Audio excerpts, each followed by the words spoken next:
Hi, I'm Holly Clegg, and you're in my trim and terrific kitchen. Today's rush hour recipe is a real winner.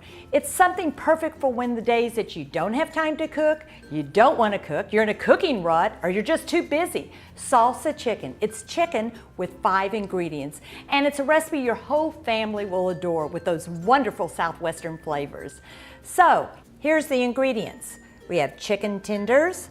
This is non-fat sour cream, salsa, taco seasoning mix, and then after your chicken's done, you add grated reduced fat cheddar cheese and green onions. So let's get started. As I said, it's very easy, and this sauce really marinates the chicken and keeps it so tender. We're going to start with our non-fat sour cream, but you could use Greek yogurt or light sour cream. Just make it easy on yourself. And 2 cups of your favorite salsa. Did you know a half a cup of salsa is equal to 1 serving of vegetables? Chips and dips are tasting pretty good. So, and remember to find mild if it's a family-friendly recipe. And then taco seasoning mix. Here's an opportunity to reduce the sodium by using low sodium. And this is it. This is your sauce.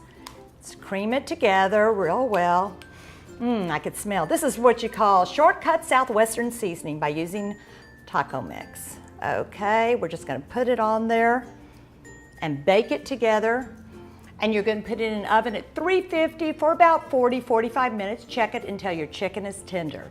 And then when it comes out of the oven, here's what you have, and you just sprinkle it with a little of your reduced fat cheddar cheese and some green onions. This is great served over yellow rice, and this is really a kid-friendly meal as well. So if you're in that cooking rut, salsa chicken and only 5 other ingredients. I think you're gonna like this recipe. See you in the kitchen. For this recipe and a discount code for all my cookbooks, just check the link below.